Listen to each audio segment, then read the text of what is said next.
O livro de Urântia. Documento 192. Aparições na Galileia. Quando os apóstolos saíram de Jerusalém indo a Galileia, os líderes judeus haviam se acalmado consideravelmente, posto que Jesus aparecia apenas para sua família de crentes no reino, e já que os apóstolos estavam escondidos e não faziam nenhuma pregação pública, os governantes dos judeus concluíram que o movimento do evangelho afinal havia sido efetivamente derrotado.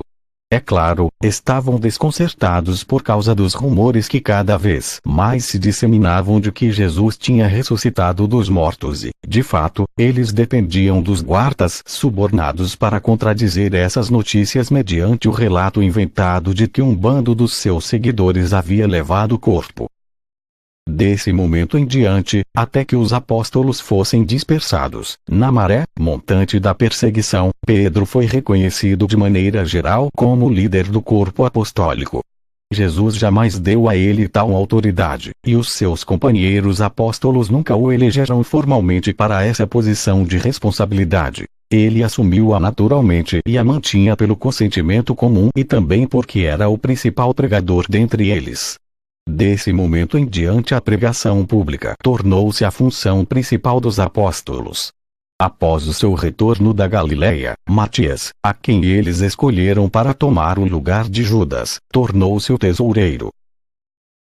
Durante a semana, eles permaneceram em Jerusalém. Maria, a mãe de Jesus, passou boa parte do tempo com as mulheres crentes que estavam alojadas na casa de José de Arimateia. Nessa segunda-feira pela manhã, quando os apóstolos partiram para a Galileia, João Marcos foi atrás deles. Continuou seguindo-os até fora da cidade. Quando haviam já passado por Betânia, atrevidamente ele aproximou-se, confiando que eles não o mandariam de volta. Os apóstolos pararam diversas vezes no caminho da Galileia para contar a história do seu mestre ressuscitado. Consequentemente, não chegaram em Betsaída senão muito tarde na noite da quarta-feira. E já era meio-dia da quinta-feira quando eles acordaram e aprontaram-se para compartilhar o desjejum. A aparição junto ao lago. Sexta-feira, 21 de abril, por volta das 6 da manhã, o mestre Moroncial fez a sua 13ª aparição, a primeira para os 10 apóstolos na Galileia, no momento em que o barco deles aproximou-se da margem, perto do local em que em geral se aportava em Betsaída. Depois de os apóstolos haverem passado a tardinha e as primeiras horas da noite de quinta-feira na casa de Zebedeu, à espera, Simão Pedro sugeriu que fossem pescar. Quando Pedro propôs a pescaria, todos os apóstolos decidiram ir junto. Durante a noite inteira jogaram as redes, mas não pegaram nenhum peixe. Não se importavam muito de não haverem pescado nada, pois tinham muitas experiências interessantes sobre as quais falar, coisas que lhes haviam acontecido muito recentemente em Jerusalém. Todavia, quando veio a luz do dia, eles decidiram voltar a Betsaída. E quando se aproximavam da margem, viram alguém de pé na praia, perto da amarração dos barcos, junto a uma fogueira. Inicialmente eles pensaram que fosse João Marcos que estivesse ali para dar as boas-vindas a eles e a sua pesca, mas, ao chegarem mais perto da margem, viram que estavam enganados. O homem era alto demais para ser João. Não ocorreu a nenhum deles que a pessoa na margem fosse um mestre. Não compreendiam de todo porque Jesus queria encontrar-se com eles nos locais abertos das suas atividades anteriores e em contato com a natureza, longe dos ambientes fechados de Jerusalém e das suas ligações trágicas ao temor, traição e morte. Jesus havia dito a eles que, se fossem a Galileia, os encontraria lá e estava para ali cumprir aquela promessa. Quando jogaram a âncora e se preparavam para entrar no pequeno barco, a fim de irem até a margem, o homem na praia interpelou-os: "Rapazes, pegaram alguma coisa?" E quando eles responderam: "Não", ele falou de novo: "Jogai a rede do lado direito do barco, e encontrareis os peixes." Ainda que não soubessem que era Jesus que se tinha dirigido a eles, em uma decisão unânime jogaram a rede como lhes tinha sido instruído. Imediatamente ela ficou cheia, e tanto que quase não foram capazes de içá-la. Ora, João Zebedeu era de percepção rápida e, quando viu a rede tão pesada e carregada, ele percebeu que era o mestre quem havia falado a eles. Quando esse pensamento veio à sua mente, ele inclinou-se e sussurrou a Pedro: é o mestre. Pedro sempre fora um homem de agir sem indecisão e de devoção impetuosa. Assim, quando João sussurrou aquilo no seu ouvido, rapidamente ele levantou-se e de um pulo jogou-se na água para chegar mais rápido ao lado do mestre.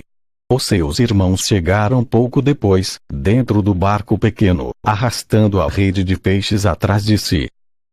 Nessa altura, João Marcos já estava de pé e, vendo os apóstolos acercando-se da margem com a rede carregada, correu até a praia para saudá-los. E, quando viu 11 homens em vez de 10, supôs que aquele a quem não reconhecia seria o Jesus ressuscitado. Diante dos 10, que permaneciam atônitos em silêncio, o jovem correu até junto ao mestre, ajoelhando-se aos seus pés, disse: meu Senhor e meu mestre. E então Jesus falou, não como o havia feito em Jerusalém, quando os saudou dizendo: a paz esteja convosco. Mas, com um tom familiar, ele dirigiu-se a João Marcos. Bem, João, estou contente de ver-te novamente nesta alegre Galileia, onde podemos reunir-nos com tranquilidade. Fica conosco, João, e toma a tua refeição matinal. Enquanto Jesus falava ao jovem, os 10 apóstolos estavam tão surpresos e atônitos que se esqueceram de puxar a rede de peixes para a praia. E então Jesus disse: trazei o vosso peixe e preparai uns poucos para comermos. Já temos a fogueira e muito pão. No momento em que João Marcos homenageava o mestre, Pedro, por um momento, chocou-se com a visão dos carvões de fogo reluzentes ali na praia. A cena relembrava tão vividamente o fogo da meia-noite no pátio de Anás, onde ele havia negado ao mestre, que ele sacudiu-se e, ajoelhando-se aos pés do mestre, exclamou: meu Senhor e meu mestre. Então Pedro juntou-se aos camaradas que traziam a rede. Quando colocaram a pesca em terra firme, contaram os peixes, e havia dos grandes. E então novamente foi cometido o erro de chamar a esse acontecimento de uma outra pescaria milagrosa. Não havia nenhum milagre ligado a esse episódio. Tinha sido meramente um exercício de presciência do mestre. Ele sabia que os peixes estavam lá e desse modo indicou aos apóstolos onde jogar a rede. Jesus dirigiu-se a eles, dizendo: vinde agora, todos vós, para comer. Até mesmo os gêmeos devem sentar-se enquanto eu converso convosco. João Marcos preparará o peixe. João Marcos trouxe 7 peixes de bom tamanho, os quais o mestre colocou no fogo, e quando ficaram cozidos o rapaz serviu-os a cada um dos 10. Então Jesus partiu o pão e passou a João, que, por sua vez, o serviu aos apóstolos famintos. Quando todos eles estavam servidos, Jesus chamou João Marcos para sentar-se enquanto ele próprio servia o peixe e o pão ao rapaz. E, enquanto comiam, Jesus conversou com eles e rememorou as suas muitas experiências na Galileia e nesse mesmo lago. Essa foi a terceira vez que Jesus manifestou-se aos apóstolos como um grupo.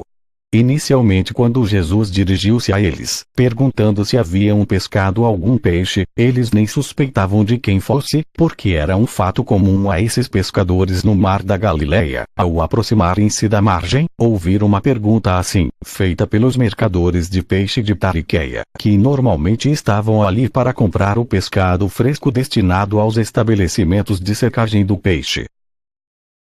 Jesus conversou com os 10 apóstolos e João Marcos por mais de 1 hora, e então ele caminhou pela praia, falando com 2 a 2 deles, mas não eram os mesmos 2 que antes ele havia enviado para pregar juntos.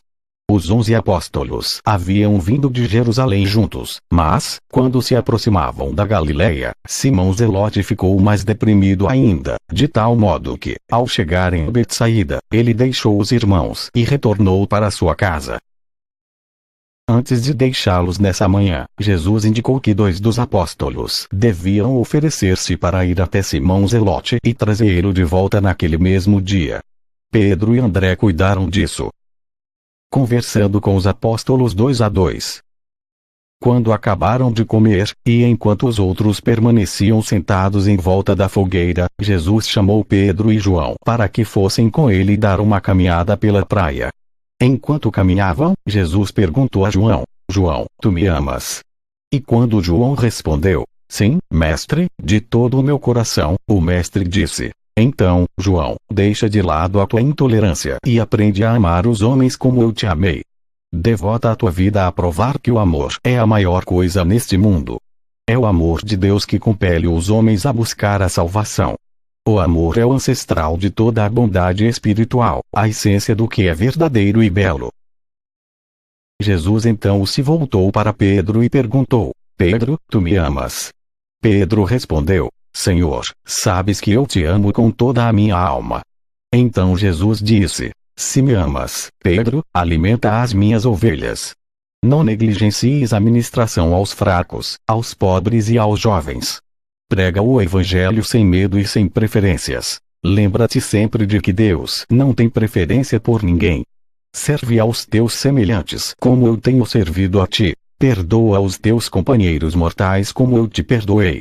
Que a experiência te ensine o valor da meditação e o poder da reflexão inteligente.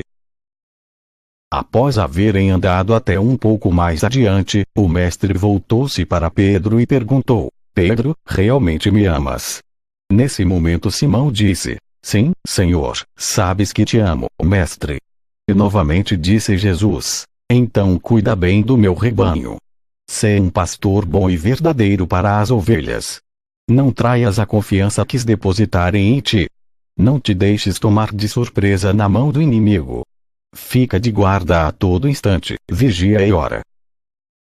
Quando haviam dado uns poucos passos mais, Jesus voltou-se para Pedro e, pela terceira vez, perguntou: Pedro, tu me amas verdadeiramente? E Pedro então, levemente ferido pela desconfiança aparente que o mestre teria tido dele, disse, com muita emoção: Senhor, sabes de todas as coisas e, portanto, sabes que real e verdadeiramente eu te amo. Então Jesus disse: Alimenta as minhas ovelhas. Não te esqueças do rebanho. Sê um exemplo e uma inspiração para todos os teus irmãos pastores. Ama o rebanho como eu te amei e te devota ao bem-estar dele, como eu devotei a minha vida ao teu bem-estar. E segue os meus passos até o fim. Pedro interpretou essa última convocação ao pé da letra, como se devesse continuar seguindo atrás dele, e, dirigindo-se a Jesus, apontou para João, perguntando: Se eu seguir a ti, o que fará esse homem? E então, percebendo que Pedro não havia compreendido as suas palavras, Jesus disse: Pedro, não te preocupes com o que os teus irmãos farão. Se eu quiser que João permaneça aqui, até quando eu voltar, depois que tu fores embora, em que isso te importa? Apenas esteja seguro de seguir os meus passos. Essa observação difundiu-se entre os irmãos e foi recebida como uma declaração feita por Jesus de que João não morreria antes que o Mestre retornasse, como muitos pensavam e esperavam, para estabelecer o reino em poder e glória. E essa interpretação das palavras de Jesus teve um papel importante para trazer Simão Zelote de volta ao serviço e mantê-lo servindo.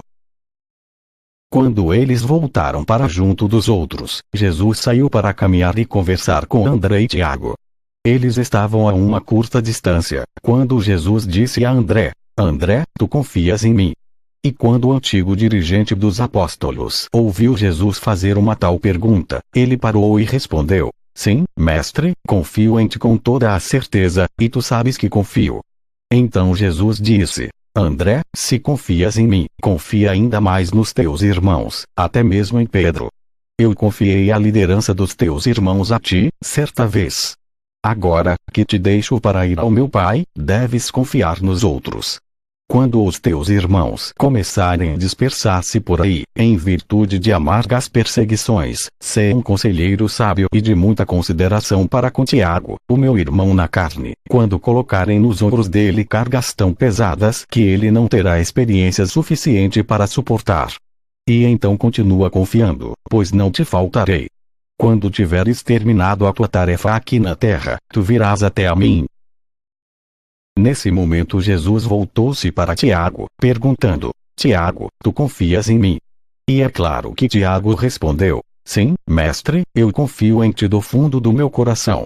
Então disse Jesus: Tiago, se confiares mais em mim, tu serás menos impaciente com os teus irmãos. Se confiares em mim, isso te ajudará a ser compassivo com a irmandade dos crentes. Aprende a pesar as consequências das tuas palavras e atos. Lembra-te de que a colheita é feita segundo o que se planta.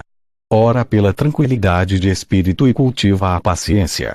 Essas graças, com a fé viva, sustentar-te-ão quando vier a hora de beber da taça do sacrifício.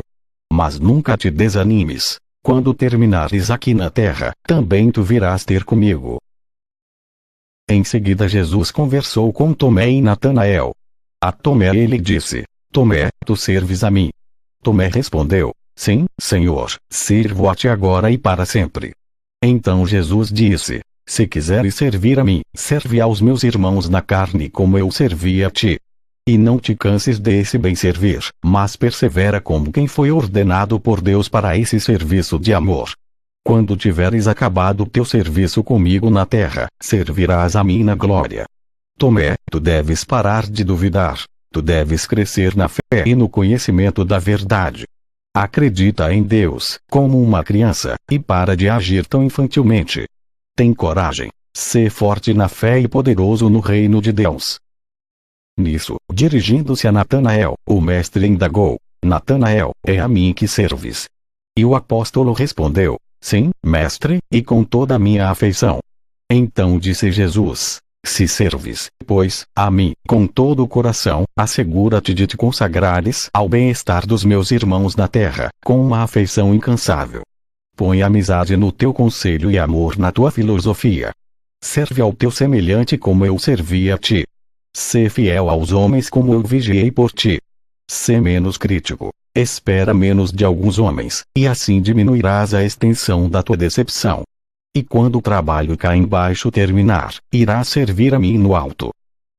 Depois disso, o mestre conversou com Mateus e Filipe. A Filipe ele disse: Filipe, tu obedeces a mim? Filipe respondeu: sim, Senhor, obedecerei a ti ainda que me custe a vida. Então disse Jesus: se queres obedecer-me, então vai às terras dos gentios e proclama este evangelho. Os profetas disseram-te que obedecer é melhor do que sacrificar. Pela fé te tornaste um filho do reino, conhecedor de Deus. Não há senão uma lei a ser obedecida, que é o comando de seguir proclamando o evangelho do reino. Para de temer os homens. Sê destemido ao pregar as boas novas da vida eterna aos teus semelhantes, os quais permanecem languidamente nas trevas. E que têm fome da luz da verdade. Filipe, não mais terás de ocupar-te com o dinheiro e com os bens. Agora estás livre para pregar as boas novas, como os teus irmãos. Irei antes de ti e estarei contigo até o fim. Já, falando a Mateus, o mestre perguntou: Mateus, está no teu coração obedecer a mim? Mateus respondeu: sim, Senhor, estou plenamente dedicado a fazer a tua vontade. Então disse o mestre: Mateus, se quiseres obedecer-me, vai ensinar a todos os povos este evangelho do reino. Não mais proporcionarás aos teus irmãos as coisas materiais da vida. De agora em diante tu também irás proclamar as boas novas da salvação espiritual. Doravante não tenhas em vista senão obedecer à missão de pregar este evangelho do reino do Pai. Como eu fiz a vontade do Pai na terra, do mesmo modo irás cumprir a missão divina. Lembra-te, tanto o judeu quanto o gentio são irmãos teus. Não temas a nenhum homem quando estiveres proclamando as verdades salvadoras do evangelho do reino do céu. E para onde eu for, irás também em breve. E então Jesus caminhou e conversou com os gêmeos Alfeus, Tiago e Judas, e, falando a ambos, perguntou: Tiago e Judas, vós acreditais em mim? E ambos responderam: sim, mestre, nós acreditamos. Em seguida, disse: vou deixar-vos em breve. Vedes que já vos deixei na carne. Permanecerei apenas um curto tempo nesta forma, antes de ir para o meu Pai. Vós acreditais em mim, sois meus apóstolos, e sempre o sereis.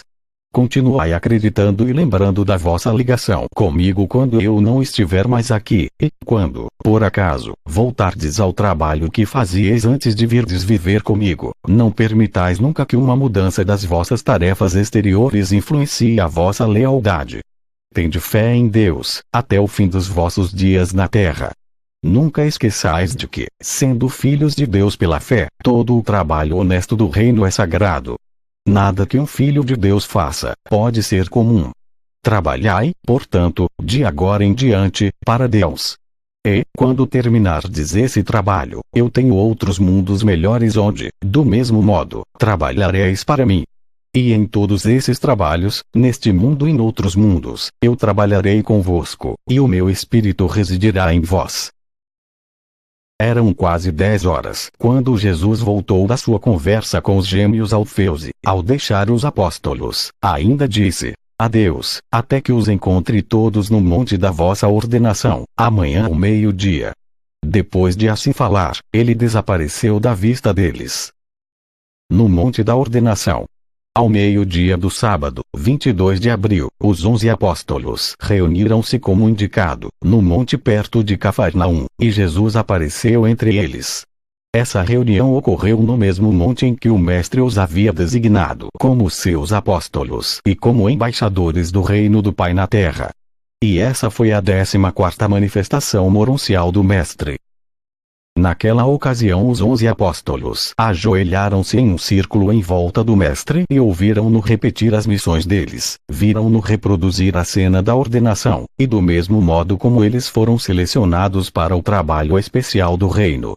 E, para eles, tudo isso foi como uma memória da sua primeira consagração ao serviço do Pai, exceto pela oração do Mestre. Quando o Mestre, o Jesus moroncial, orou, nesse momento, foi em um tom de majestade e com palavras tais de poder que os apóstolos nunca tinham antes ouvido. O Mestre agora falava com os governantes dos universos, como quem, no seu próprio universo, tivesse recebido nas suas mãos todo o poder e autoridade. E esses 11 homens nunca esqueceram a experiência de reconsagração moroncial à promessa anterior, como embaixadores. O Mestre passou apenas 1 hora nesse monte com os seus embaixadores e, depois de fazer uma despedida afetuosa a todos, desapareceu das suas vistas. E ninguém durante toda uma semana viu Jesus. Os apóstolos realmente não tinham a menor ideia do que fazer, não sabendo se o Mestre tinha ido para o Pai. Nesse estado de incerteza permaneceram em Betsaída. Tinham medo de ir pescar, e de que então ele viesse falar com eles, e que deixassem de vê-lo. Durante toda essa semana, Jesus esteve ocupado com as criaturas moronciais na terra e com os assuntos da transição moroncial que ele experienciava neste mundo. A reunião à beira do lago. A notícia das aparições de Jesus espalhava-se pela Galileia, e a cada dia um número maior de crentes chegava à casa de Zebedeu para perguntar sobre a ressurreição do Mestre e para saber a verdade sobre essas tão comentadas aparições. Pedro, no início da semana, comunicou que uma reunião pública aconteceria junto ao lago no próximo sábado, às 3 da tarde. E assim, no sábado, 29 de abril, às 3 horas, mais de 500 crentes dos arredores de Cafarnaum estavam reunidos em Betsaída para ouvir Pedro pregando seu primeiro sermão público desde a ressurreição.